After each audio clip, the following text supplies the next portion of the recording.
Hello friends, இன்றைக்கி ஜப்பானில் எங்களோட மார்னிங் ரொட்டீன் தான் பார்க்க போகிறோம். அது கூடவே சிம்பிளான சிக்கன் உப்பு கறி எப்படி செய்யலாம் பார்க்கலாம்.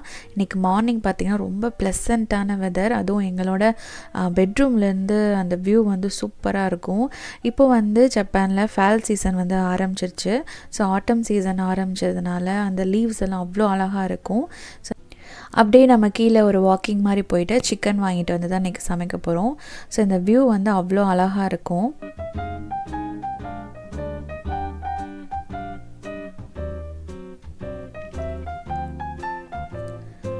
ஜப்பான் பொறுத்தளவு எல்லா சீசனுமே ரொம்ப சூப்பராக இருக்கும். நாங்கள் சிங்கப்பூரில் இருந்த வரைக்கும் இந்த சீசன்ஸ்லாம் அங்கே பெருசாக கிடையாது. அங்கே வந்து ஒன்று வெயில் இல்லைன்னா மழை, அது மட்டும்தான் இருக்கும்.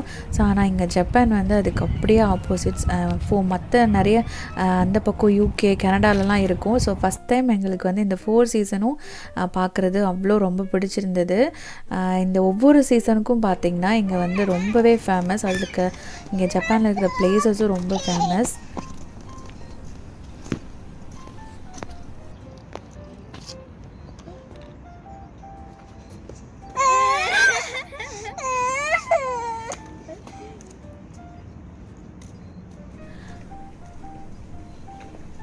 பசங்க கொஞ்ச நேரம் பார்த்திங்கன்னா விளையாடிட்டு இருந்தாங்க.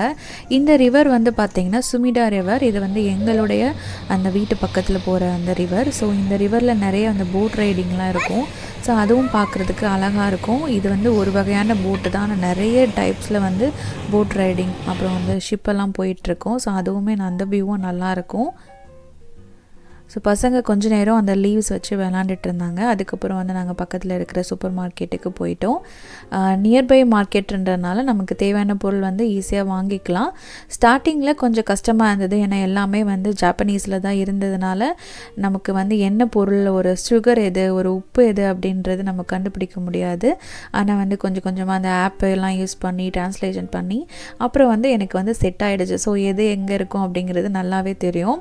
இப்போ நாங்கள் சிக்கன் தான் மெயினாக வாங்க வந்திருக்கிறதுனால இங்கே வந்து சிக்கன் வாங்க வந்திருக்கோம்.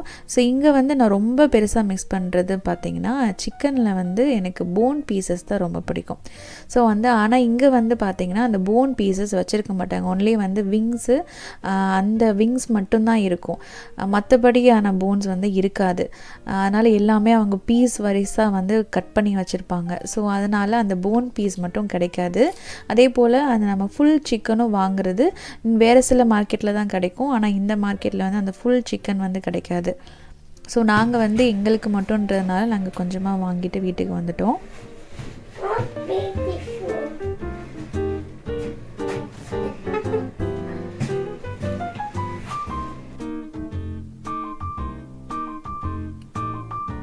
ஸோ எனக்கு வந்து இன்னொரு பிரச்சனையும் இருக்குது.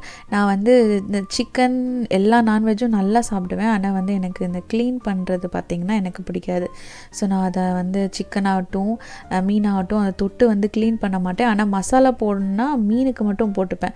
சிக்கன் கூட மசாலா பிரட்டுறதுக்கு நான் ஸ்பூன் தான் யூஸ் பண்ணுவேன். அதே போல் கட்டிங்கும் எனக்கு வராது.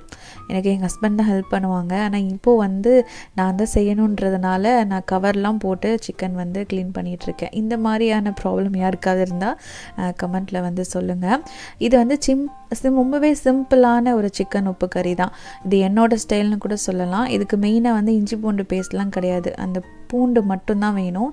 நான் ஒரு முழு பூண்டு அந்த வந்து ஒரு 6-7 பல் இருக்கும். ஸோ அதை வந்து நல்லா பொடியாக வந்து பொடிச்சு எடுத்துக்கலாம். ஆனால் இது வந்து தட்டி எடுத்தால் இன்னும் டேஸ்ட்டாக இருக்கும். ஆனால் என்கிட்ட அந்த கல் இல்லைன்னா நான் தட்டி எடுக்கலை.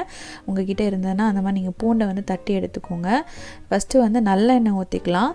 நல்லெண்ணெய் ஊற்றிட்டு இது வந்து அந்த விதை எடுத்த அந்த வரமிளகாவை போட்டுக்கலாம். அதுக்கடுத்து பொடிச்சு வச்சுருக்கிற பூண்டு இது போட்டு நல்லா வந்து வதக்கின பிறகும் நான் ஒரு மீடியம் சைஸ் வெங்காயத்தை எடுத்து அதையும் பொடியாக நறுக்கி அதையும் நல்லா வந்து வதக்கிக்கலாம்.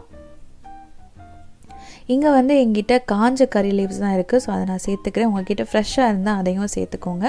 உப்பு சேர்த்துட்டு நம்ம கழுவி வச்சுருக்கிற சிக்கன் வந்து சேர்த்துக்கலாம். இது வந்து ரொம்ப சிம்பிள் அப்படின்றதுனால வேறு எந்த எக்ஸ்ட்ரா மசாலாவும் கிடையாது. உப்பும் மஞ்சத்தூள் மிளகுத்தூள் மட்டும் போட்டிருக்கேன். இதில் வந்து ரொம்ப பெருசாக கலர்லாம் வராது. ஏன்னா வந்து நான் பசங்களுக்காக செய்கிறதுனால நான் வந்து காரம் வந்து வரமிளகா ரொம்ப கம்மியாக தான் சேர்த்துருக்கேன். ஸோ அதனால் வந்து உங்களுக்கு எந்த அளவுக்கு காரம் வேணுமோ அது மாதிரி சேர்த்துக்கோங்க. பெப்பரும் நான் கம்மியாக தான் சேர்த்துருக்கனால கலர் வந்து பார்த்திங்கன்னா மஞ்சள் கலராக தான் இருக்கும். ஏன்னா எங்கள் பசங்களும் சாப்பிட்றதுனால நான் கலர் எல்லாம் கம்மியாக பண்ணியிருக்கேன். இதில் வந்து தண்ணியே ஊற்றாமல் நல்லா வந்து எண்ணெயிலே நல்லா ட்ரை பண்ணிவிட்டு அது வந்து சாதத்தை கூட போட்டும் பிரட்டியும் சாப்பிட்லாம், ரச சாதம் வச்சும் சாப்பிட்லாம். ரொம்ப சூப்பராக இருக்கும். இந்த வீடியோ வந்து இதோடு நான் முடிச்சுக்கிறேன். இந்த வீடியோ உங்களுக்கு பிடிச்சிருந்தா சேனலை மறக்காமல் சப்ஸ்கிரைப் பண்ணிக்கோங்க. நிறைய பேர் சப்ஸ்கிரைப் பண்ணாமல் பார்த்துட்ருக்கீங்க. ப்ளீஸ் சப்ஸ்கிரைப் பண்ணிக்கோங்க, லைக் பண்ணிக்கோங்க.